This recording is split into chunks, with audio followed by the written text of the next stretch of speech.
It's v.h.s.x. What do you mean?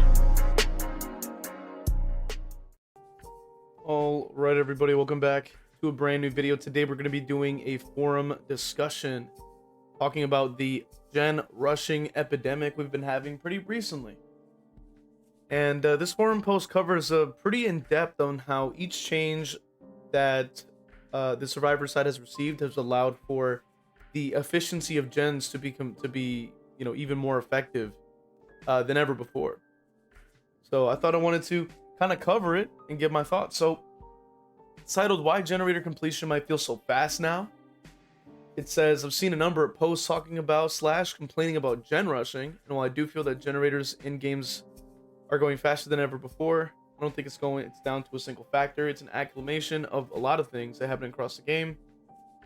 So they say, first, the number of Bloodpoint farming events we've had in succession means that the Bloodweb economy is out of whack. Most survivors have no reason not to bring the strongest items possible. 9 times out of 10, this means toolboxes with BNPs. This power creep is not symmetrical, though, as rarer, more expensive killer add-ons are not consistently more powerful for every killer, which is a good point. I do agree with that. I think that the Bloodpoint economy has definitely gotten out of whack like crazy recently, because keep in mind, we're getting a Bloodpoint bonus weekly. We're also having the events that offer a lot of BP options as well, that also can add in offerings and things that are very inexpensive. So 2,000 points for some of those offerings, which could lead to leveling up a lot quicker. And then if you level up a lot quicker, those levels make it easier to actually get the Eries and the strong purples and all that kind of stuff. So yeah, I mean, that's a pretty good point. And that's just kind of how it goes, you know what I mean? It's just kind of how it goes. They say the strongest medkit add-ons got reworked and are much less powerful, while strong healing perks are plentiful. Syringes needed to go, but in my opinion, but now there's much less of a case for survivors to bring medkits at all when they just have resurgence, will make it, plot twist, strengthen shadows, do no harm.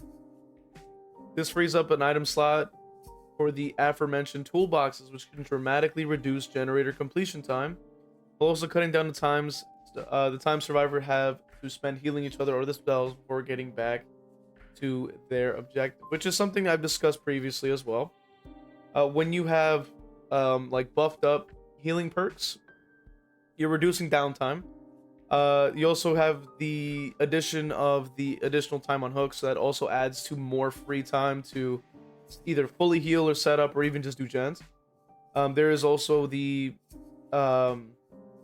additional endurance, which you can also add in there as well, so that does also make it a lot harder to actually kill people. Different things. I mean, the list goes on. So let's continue. They say item perks have been buffed, anti-item perks have been nerfed, which is a good point. Built to last and streetwise, yep, got small but significant changes that made them more efficient, making toolboxes stronger, and hyperfocus and stakeout are just as strong as they've always been. 1, 2, 3, 4 and Bardic Inspiration are not particularly strong by themselves, but further empowered toolboxes, the aforementioned healing perks. But yep, Franklin's demise and overwhelming presence have both been changed so they don't actually affect the items. Which, one thing about Franklin's is that it would reduce the item charges, but because they were trying to shift over to a charge system, where it would have like uses, like that's where the fog vials kind of came in. That also means that the Franklin's just kind of got changed, where you only drop the item, but you don't actually regress any of the progress. So you can make them drop the item, but that doesn't necessarily mean that they can't just pick it up and then use it again. So it's a good point. I mean, it's a very good point. There's a lot of little things that like add on to the gen speeds, right? We even noticed it when they removed the hook pulling, because that also affected the kills to an extent. Because obviously, a lot of people can't quit on the hook itself, so therefore it kind of shifts over to being saved, and then healing perks will make it faster. Stuff like that. I mean, it's all in combination. All these things kind of hold hands into this big, like, sort of conglomerate where gen speeds are just going to be even more efficient than they were before. So they say fourth, the current gameplay loop encourages unhealthy behaviors and leaves fewer options for either side. The best option to stop quick gen losses, especially if you see toolboxes in the pre-game menu, is to try and tunnel out a survivor early. They can't use their items to burn through your loss condition. Conversely, one of the best responses to tunneling or camping that's available to solo queue is to try and do gens as fast as possible, so your fellow survivor's demise is not in vain, and killer can solo out a 3v1 in the late game. This is even stronger than now the hook timer is 70 seconds, and you have 15 seconds of endurance after being unhooked. That's basically a gen's worth of hook time per hook stage. Both sides have no reason not to race to the end of the objective, and is making the game worse for anyone who can't or doesn't want to run at Mach 5, which is true. Yeah, that's what I mentioned a little bit earlier. There's a lot of things that kind of hold hands and sort of create this environment where the downtime is much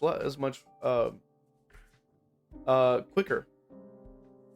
And even when the anti-heals have definitely been also nerfed as well. It's like Sloppy Butcher became a duration as well. We can also add on the fact that like exhaustions, like sprint bursts, are extremely meta and popular, and just artificially will extend chases. Just because of the fact that they, can start off with a gigantic chunk of distance, which then can connect to, a safe pallet, which could connect to another one, and then it might connect to a window. So like a lot of these things kind of go hand in hand, and so characters that are weaker are not really able to down any faster. So it's very difficult, right, for a lot of the low tiers, mid tiers, to even be able to reasonably keep up in a lot of ways, or at least even if they are able to keep up, I would say it isn't the most fun experience, especially compared to characters that can just keep up, in a more easy way. They're just other, and in general, it just makes it more fun because you have to do much less to be able to keep up in comparison. Then they continue by saying the changes to many realms have extended chase times for weaker killers, but making it easier for survivors to locate gens in some cases. This isn't actually a bad thing in my opinion, but it's a factor that hasn't been fully appreciated. Maps that have been reduced in size, like Disturbed Ward, are still really bad for most killers, but at least there's a recognition that the map has a significant impact on escape rate. A smaller map, however, is easier for both sides to navigate, and combined with the spawn logic changes that almost always place all 4 survivors near a generator mean that low mobility killers without initial perks like Corrupt Intervention or Lethal Pursuer can easily lose a generator or two before finding the survivors. Which is a good point. That is a good point, and that's usually why I default to using Corrupt Intervention on characters like Ghostface, or characters like Nemesis, or characters like Trapper, or even Pig. You know what I mean? Stuff like that. Because they kind of need the extra time. You could even say Skull Merchant too. I mean, there's a lot of different examples. They say, meanwhile, the pallet density change has been very evenly felt. It feels like they're like a somewhat slipshod approach to the fundamentally poor design of many realms that have left both sides unhappy. The strongest killers don't care about the extra obstacles as usual, while weaker killers have their chase times massively inflated, having to chew through a pallet every 15 seconds, which is also very accurate. And that's in part of why I've just sort of stopped playing my own character, because in my own mains really, you guys who are familiar with the content, I have a P100 Freddy. I have P100 Ghostface. I have P100 Chucky, and P100 Pyramid Head. And a lot of these things that these characters have in common is that they don't have mobility. And with Freddy's case, Vigil is also very meta. So having my hinder just kind of disappear a lot more, a lot quicker than usual, definitely throws off a lot of my muscle memory and a lot of my hits, and I just sort of just put it down, as well as Chucky or even Ghostface, because it really isn't the most useful in a lot of matches to be able to keep up and actually have fun. And pallet density is definitely part of it, So they say this has the knock-on effect that even oppressive slowdown perks like Pain Resonance and Pop Goes the Weasel are less effective, because your chases are longer and your window to apply a regression smaller before the gen is completed, which I've actually seen in a previous example when Quiet Kills and Aranad were testing in the PTB um, to see the anti-tunnel changes. And we even seen that, like, despite the fact he was playing Clown, it was extremely difficult and keep in mind it's Aranad playing Clown, by the way, who wrote the 400-page, like, Clown guide. Like, this should be like the Clown guy, is struggling. And then even when he used pain res, there were 2 gens 99, so only one was hit with the 20%. And then one gen popped, and then shortly after, the one that got hit with pain res popped right after that. And after seeing that, I'm like, yeah, like, and you guys who are also familiar with some of the previous videos know that I always say that pain res is just a bad perk. Like, it's just not very good on low tier killers. It's way too luck reliant. It's way too reliant on the character to actually perform well, and that is not always possible. Even if you are like one of the best to use these characters, their limitations are very, very, very heavy on your shoulders. But let's continue. So they say this is more about vibes and data. It feels like you have a lot of survivors who only want to do gens and don't want to be chased. A lot of survivors who only want to be chased and don't want to do gens. And there the twain shall meet.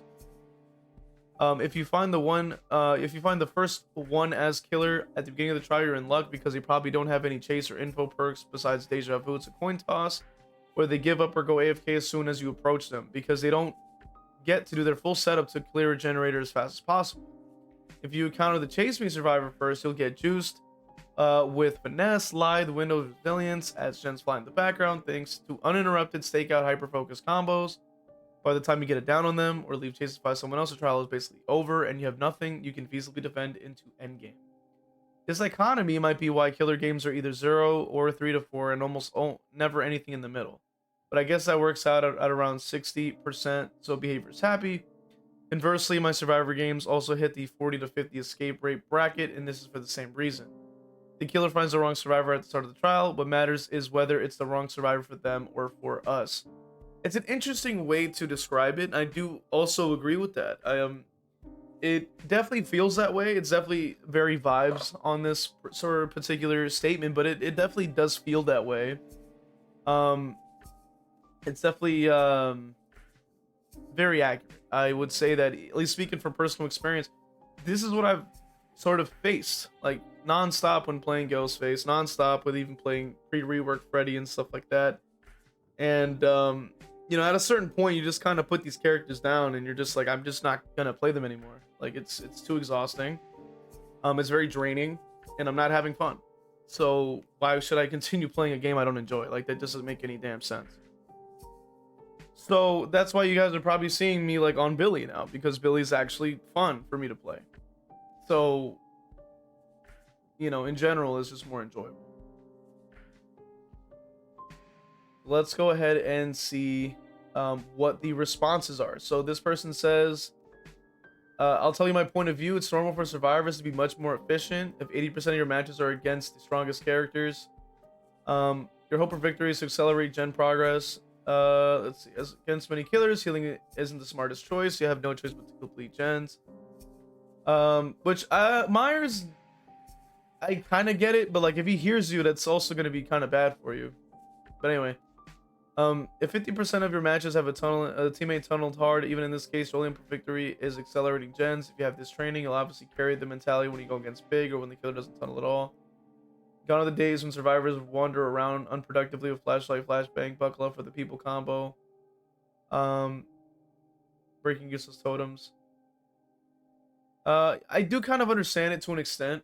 I think that the community has kind of worked together to kind of make the game very competitive. So I think that's what kind of bleeds into everything else. And it kind of just becomes what it is.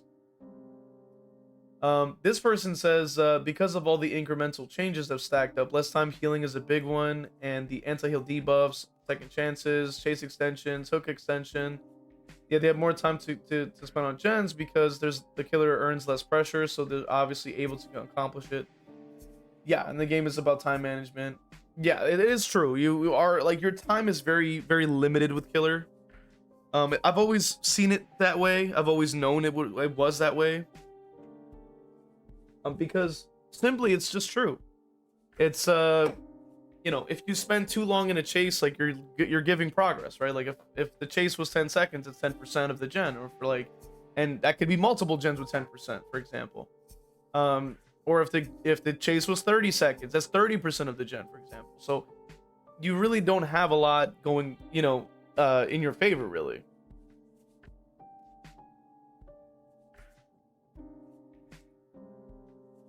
So then, of course, we have somebody just kind of giving us a non-point. So they say, remember when killers argued if you give them less pressure to tunnel, they wouldn't do it so much.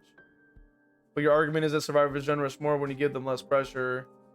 So it's just a bunch of nonsense. Like it's really strange that we have people that hold, you know, a logical standpoint. They can give you evidence. They can literally say, hey, like, well, here's my perspective on it. And then we have like the random nothing burger response that has nothing to do with the point.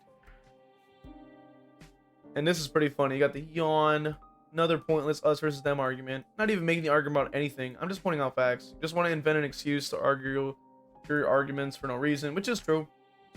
And right here, he says it again. Less time spent doing other tasks means more time doing gens. Longer chasing means more times doing gens for others. That is a fact. Unless you think that survivors just stare at walls in the meantime doing nothing. It's really hard to understand unless you literally don't understand the game at all. So that is a good point. It's a good point. I mean, there's a lot of different factors, and it seems like they're kind of going back and forth here. So I'm not going to read all of that, but I will pick out certain ones. This is a funny one. Just cheaters. Gens are actually slow. That's a funny one. I think they're like. I hope that they're trolling because it's funny to say that. So it seems like it's sort of devolved into about like like the whole tunneling or something like that, but like tunneling, you know, is playing efficiently the same way that gen rushing is like sort of efficiency. Like it's both sides trying to be efficient. So it's like it just, they both exist because the other exists at the end of the day. And it's very hard to remove one and the other, you know what I mean, because there'll still be remnants of both. Like it's almost impossible. This person says toolboxes are becoming more of an issue recently, especially after the 11 dust and gen perks that came out. Survivors are building full gen rush builds and try to stay away or stealth from the killer so they can smash gen while the other person's looping. And then they give their experience that they didn't have corrupt, and then they basically lose 3 gens in under 50 seconds. 40 seconds after was another one. They had this hard tunnel and such to have a chance. And it's funny because they were bad at looping, not with all due respect, not even looking back. When they were in chase, but they 4 gens faster than many good teams I go against. Yeah, like I agree with that too. Like when you're going against like teams that only run the gen builds, like they kind of skyrocket their escapes because the gens are so quick. And then when you actually see like their fundamentals, their pathing, their even, you know, them attempting to try to survive outside of doing those things, which is just the main objective, then they immediately kind of get cooked. But the problem is that because they're so limited, like there's such a limited amount of time, you inevitably will still end up seeing people escape because it's impossible to, you know, get it down faster than they can push to Jenny. Like that's just basic math. Like if they are knocking gens out in like 50 seconds or less, right, then that means that you have to find someone, hit them twice and down them in under that time. And that, what characters can do that aren't S tier, right? Like that's crazy. Like that's crazy. Like you have it just, the math ain't mathing. So it's kind of insane.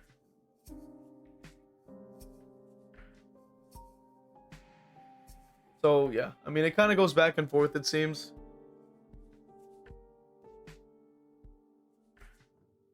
Yeah, so it seems like that we have like once again the I've seen this name a lot.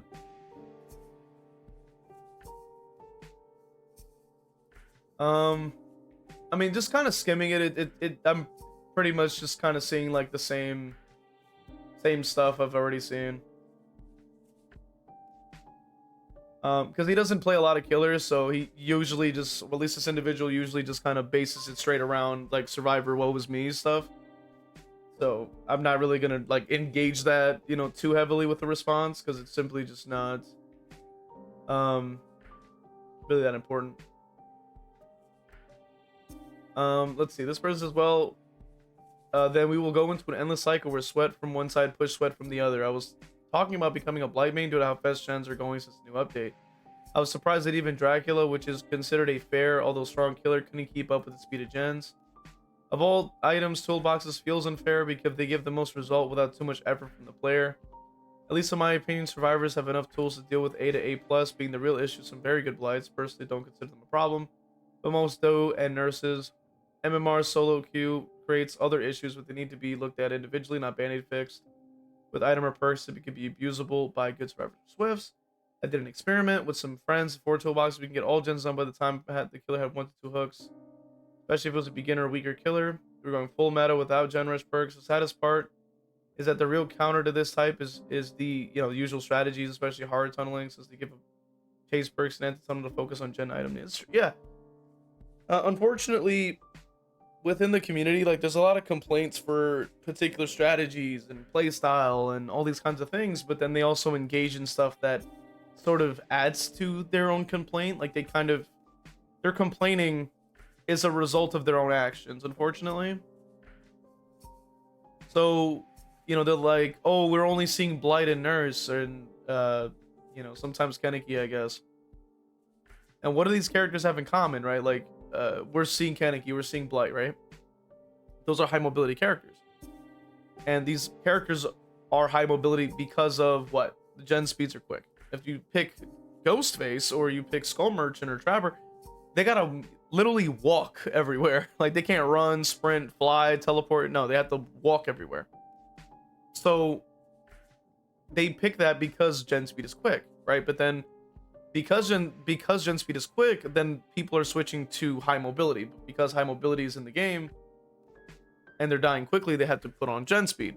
But because gen speed is a thing, right, then it leads back to more blights. But then because more blights, then it leads into more gen speed because they want to be able to compete. So then it goes, you know, it creates a cycle, and that's why we're like getting a lot of the complaints from, you know, the community, like, oh, we keep seeing blight and we keep seeing these strategies, and it's like, yeah, but this is just a result of what's happened. Like, this is a result of the endless cycle that has been created within the gameplay, unfortunately.